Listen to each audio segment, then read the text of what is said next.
भगवंताचा वास आहे, देवाचा आशीर्वाद आहे. म्हणूनच इथे आज भक्तीचा महासागर लोटलेला आपण पाहतोय. गंगागिरी महाराजांनी वारकरी संप्रदायाच्या वाढीसाठी 179 वर्षापूर्वी सुरू केलेले अखंड हरिनाम सप्ताहाची परंपरा आजही सुरू आहे. इथल्या अखंड नामस्मरणामुळे संपूर्ण वातावरणामध्ये देखील एक भक्तिभाव आणि प्रसन्नता, एक मांगल्य आपल्याला पाहायला मिळतंय. या ठिकाणी या पवित्र सोहळ्यात मुख्यमंत्री, मी स्वतः, पालकमंत्री आणि आपण सगळेजण या आनंदाच्या सोहळ्यामध्ये उपस्थित राहण्याचं भाग्य आपल्या सगळ्यांना मिळालेलं आहे. आपण सगळे भाग्यवान आहोत आणि म्हणून हा भाग्याचा आणि आनंदाचा दिवस आहे. आपले संत सांगून गेले आहेत, विठुरायाचं नमन करणाऱ्या भक्तामध्ये साक्षात विठ्ठलाचा अंश येतो. त्यामुळे या अखंड हरिनाम सप्त्यामध्ये सहभागी झालेले आपण सर्व भाविक आमच्यासाठी विठ्ठल स्वरूपच आहात, हे देखील मी या ठिकाणी सांगू इच्छितो. तुमची ऊर्जा आणि भक्तीचा उत्साह पाहिल्यानंतर आम्ही सकाळी 8 वाजल्यापासून बघत होतो, इकडं माणसं सगळे येत होती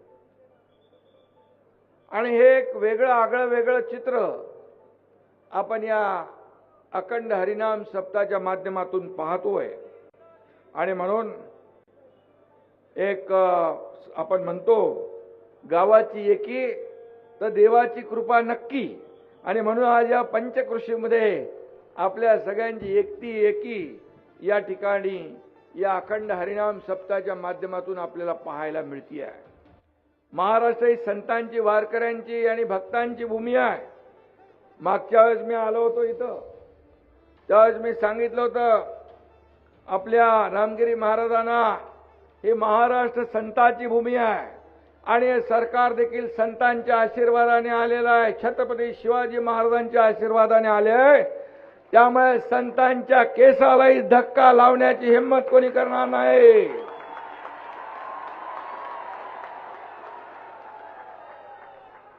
आणि आम्ही जे बोलतो जाहीरपणे. आणि म्हणून आपल्या सगळ्यांच्या आशीर्वादाने या ठिकाणी मुख्यमंत्र्यांच्या मार्गदर्शनाखाली आपले सरकार आम्ही टीम म्हणून काम करतोय. आता आमच्या 2 बहिणी इथं आल्या, त्यांनी राखी बांधली.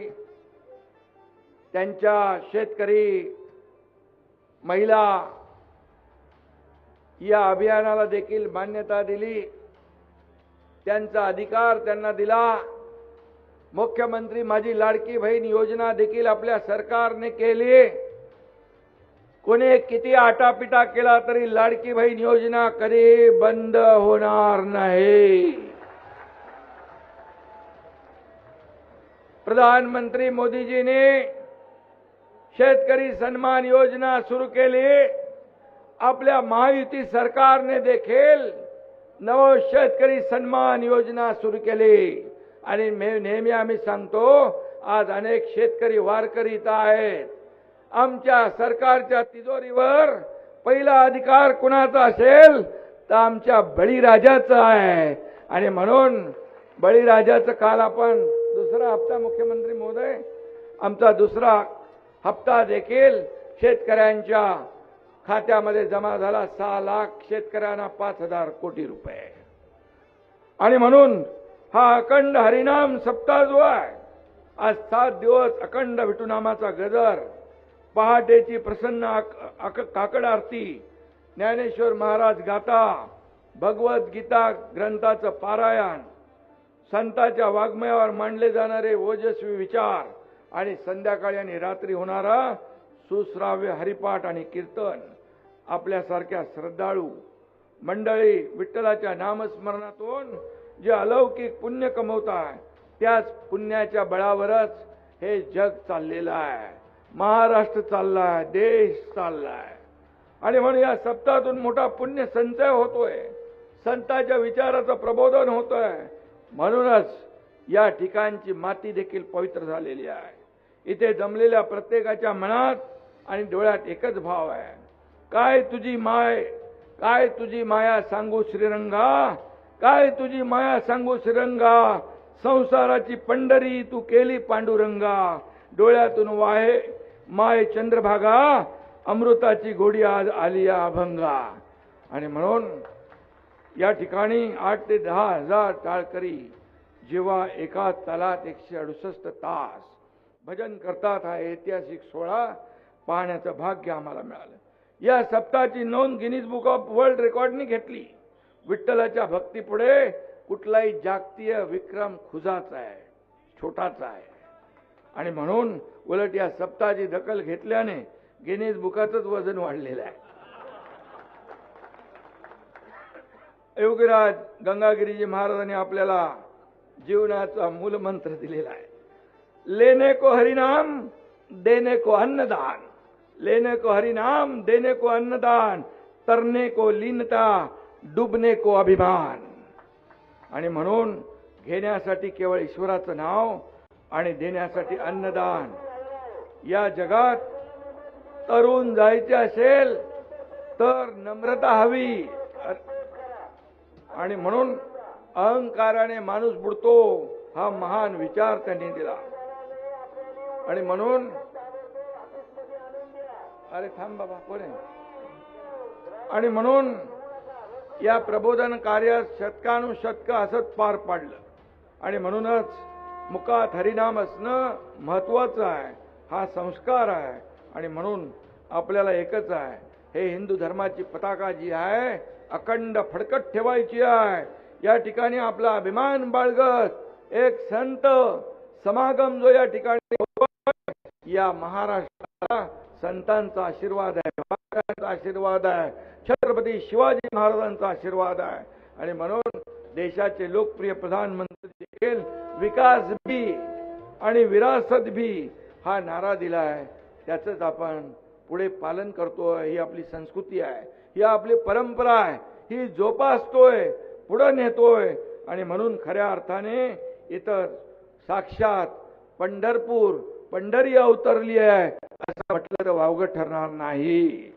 आणि म्हणून मी आपल्याला एवढंच सांगतो की इथून जाताना आपण या ठिकाणी जे संतांचं प्रबोधन, आशीर्वाद आणि ज्या काय भावना घेऊन जाल, या भावनांमुळे आपापल्या भागामध्ये, आपापल्या या महाराष्ट्राच्या कानाकोपऱ्यामध्ये हे जे काही संतांचे वचनं आहेत ती घेऊन आपण जाल.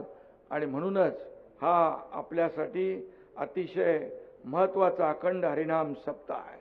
इथं कोणी श्रीमंत नाही, कोणी गरीब नाही, कोणी कोणत्या जातीचा आहे कोणी पाहत नाही.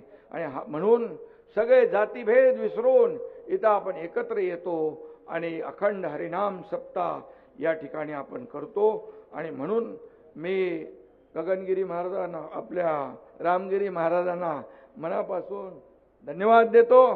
गेले अनेक वर्ष आपण याचं काम करताय, आम्हाला इथे येण्याचं भाग्य मिळत आहे. आणि म्हणून असंच काम या पुढे देखील सुरू ठेवा. मुख्यमंत्री आहेत इकडं आणि तुमचा एकनाथ शिंदे पण आहे, त्यामुळे काही काळजी करू नका. आम्ही सगळे आपल्या सोबत आहोत. आपल्या आशीर्वादानेच आम्ही काम करतोय. आपल्या आशीर्वादाने आमच्यासारख्या कार्यकर्त्यांना बळ, ऊर्जा, प्रेरणा मिळते आहे. आणि म्हणूनच हे सरकार जे आहे तुमचं आहे, हे सरकार सर्वसामान्यांचं आहे, गोरगरिबांचं आहे, लाडक्या बहिणींचं आहे, वारकऱ्यांचं, कष्टकऱ्यांचं, शेतकऱ्यांचं आहे. आणि म्हणून या सगळ्या लोकांच्या पाठीशी हे सरकार आहे. आणि म्हणून तुमच्या आशीर्वादानेच या ठिकाणी प्रेरणा आणि बळ मिळते आहे. म्हणून आपल्याला मनापासून मी खूप खूप शुभेच्छा देतो. जाता जाता एवढंच सांगतो, मांगल्याचा दीप उजळो, भक्तीचा हा भाव राहो, पांडुरंगाचा आशीर्वाद सदैव आपल्या पाठीशी राहो, अखंड चालो हा नामाचा गजर, विठ्ठलाची कृपा राहो. सुख, समृद्धी आणि समाधानाने तुमचा प्रत्येक दिवस आनंदी जाओ. धन्यवाद. जय हिंद, जय महाराष्ट्र.